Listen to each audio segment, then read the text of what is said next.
हो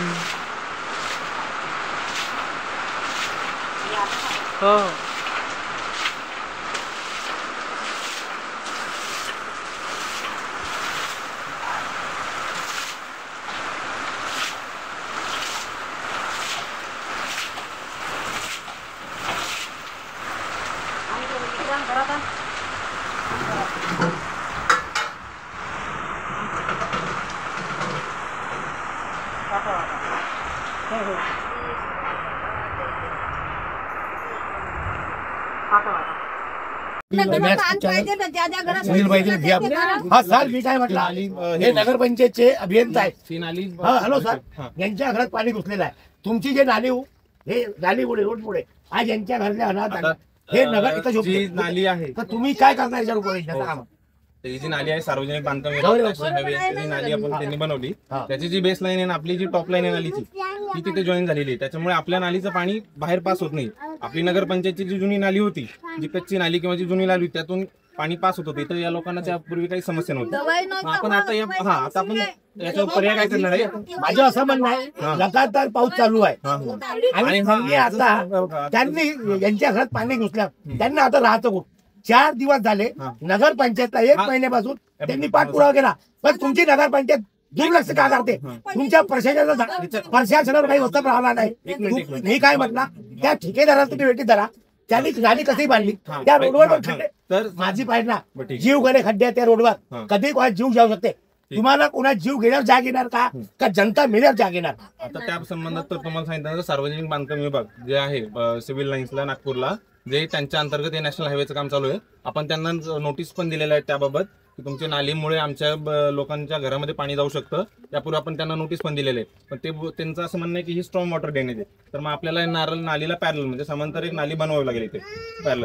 तर आपण त्यासाठी प्रस्ताव पण टाकलेला आहे आणि त्यासाठी आता मी त्यांना सांगितलं होतं की कच्ची नाली करून देतो. पण त्यांचा माझा प्रश्न असा आहे का ज्यांच्या घरात पाणी घुसला तर यांना राहायचं कुठं? तुम्ही यांची उपाययोजना केली का दुसरीकडे? यांचे अन्नधान्य जे गेलं ते तुम्ही त्यांना परत देणार का? हे गरीब मजदूर लोक आहेत. माझ्या म्हणणं आहे मजदूर लोक आहेत, तुमच्यासारखे ड्युटीवाले नाही. पण यांच्याकडे पूर्णपणे प्रशासन दुर्लक्ष करत आहे. आज त्यांची मुलं बाळ लहान मुलं बाळ आहे, त्यांनी राहायचं कुठं हा माझा प्रश्न. दुर्लक्ष करत हे बोलणं चुकीचं आहे. त्यांना विचारा, मी येऊन गेलोय ते काय करता येईल इथे. एकतर हा जो सिद्धार्थनगर एरिया याचा हा सॉसर म्हणजे बशीसारखा शेप झालेला आहे. इथं मधला भाग बघितला तर इथं मध्ये खोलगट झाले, इकडून नालीमुळे भाग भर झालेला आहे.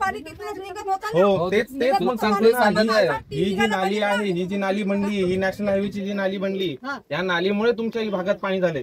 आणि पाणी या पुरामध्ये ते नाल्यावर जे बांधले तुम्ही चेंबर, ते नाल्याचे चेंबर एका वर्षात पूर्ण तुटले.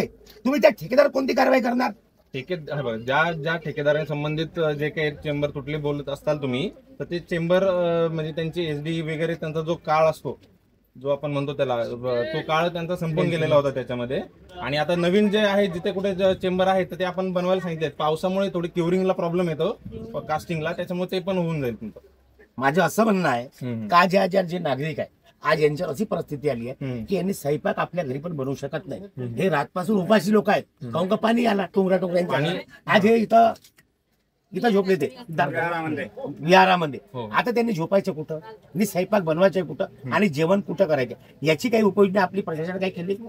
त्या संदर्भात संबंधित अधिकारी असतील त्यांच्यासोबत चर्चा चालू आहे त्याच्याबद्दल. आणि जे काय उपाययोजना जे काय करता येईल त्यासाठी त्यांच्यासाठी लोकांसाठी ते 100% आणि दिले फक्त भूल तापा देणे हे त्यांचं काम आहे. आमदार साहेब आले नाही, आमदार साहेब झोपी गेलेले आहेत. ते फक्त जनतेला चुत्या बनवत राहिले का तुम्ही मला मत द्या, मी तुमचा विकास करणार. तहसीलदार साहेब आले आणि चालले गेले. त्यांनी कोणत्याच प्रकारे जनतेचा कोणताच संवाद साधला नाही. फक्त आले, बघितलं आणि गेले. संवाद साधला नाही का साहेब?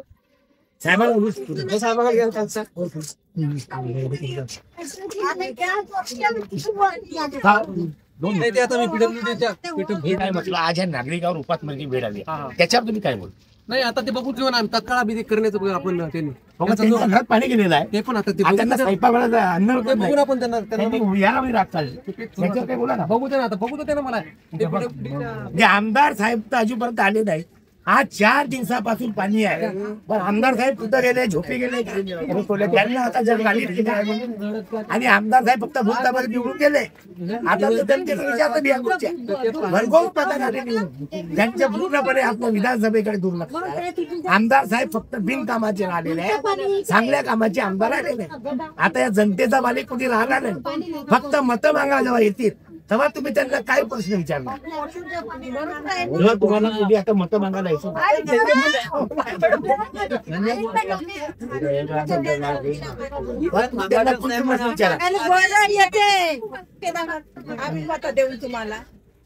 त्यांना आता बंदी घाला इथं येऊ नको द्या.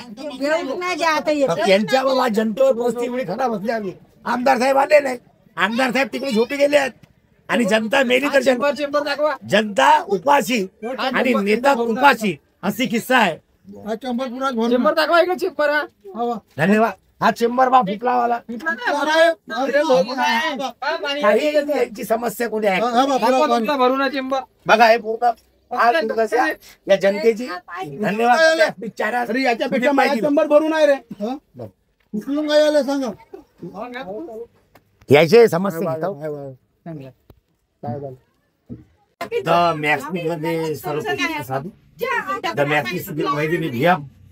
आपण आहोत सिद्धार्थनगर बुद्ध विहारामध्ये. बुद्ध विहाराच्या बाजूला तिथे मकाराची नाली बनली. अरे थांबा ना तुम्ही. त्यांच्या या लोकांच्या घरात पूर्णपणे पाणी गेलेलं आहे. यांना राहण्याकरिता झोपण्याकरिता यांचा जो अन्नधान्य आहे ते पण पूर्णपणे वल्ला झालेला आहे.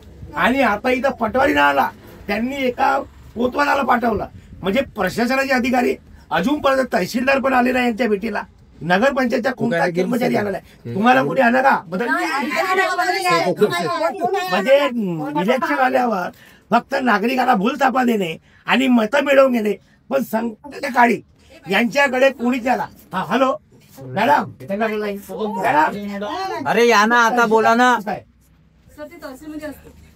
तहसील आज नागरिकांना वेळ आलेली आहे ते का ना फोन केला होता सर. आता मी त्याचे थ्रू आलेली का नाही, मी त्यांच्याकडून यांनी स्वतः त्यांनी ते पाणी मला फोन आला होता. फोन आला तुम्ही आले. मग तहसीलदार पूरग्रस्ताच्या वेळी तहसीलदार आणि पटवारी इथे यायला पाहिजे. ते अजूनपर्यंत काय ना पंचनामा करायला. बरोबर आहे मस्त. म्हणजे जनता मेल्यावर येतील का ते? आम्ही गेल्यानंतर येते. जनतेचा वाली कोणी राहिला नाही अजूनपर्यंत. तहसीलदार इथं आलेला नाही. आज 4 दिवस झाले पाणी येत आहे, पण नागरिकाच्या भेट द्यायला कोणत्याच पार्टीचा नेता आलेला नाही. नगरपंचायतचा कर्मचारी सुद्धा इथं आलेला आहे. मग या नागरिकाचा कोणी वाली राहिला का नाही? काय बोलता बोला आपण. काय समस्या तुमच्या?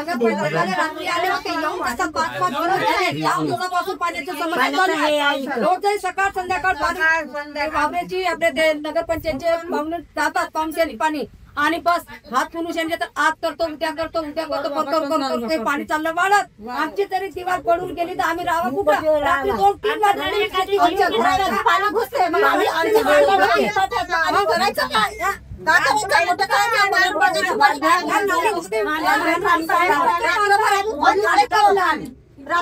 या नागरिकाचं म्हणणं आहे का रोड हा जो बनला आहे नाली उंच झाली बा, आणि आमचे जे मकान आहे त्या मकानाच्या नालीमुळे पूर्णपणे पाणी जात आहे आणि आमच्या घरात टोंगरावर पाणी होत.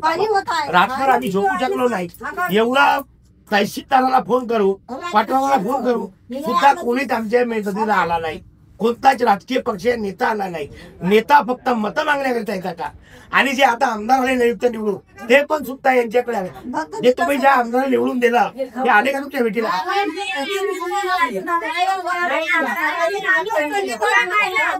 यायचं असे म्हणणं आहे निवडून जे आमदार गेले त्याच्या अजूनपर्यंत तोंड नाही बघितला.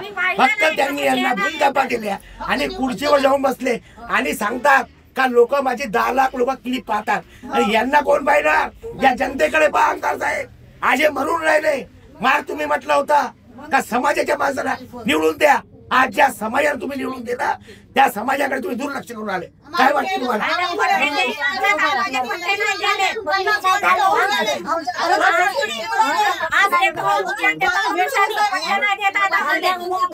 आज या पुढे जनतेचा कोणी वाली राहिला नाही का?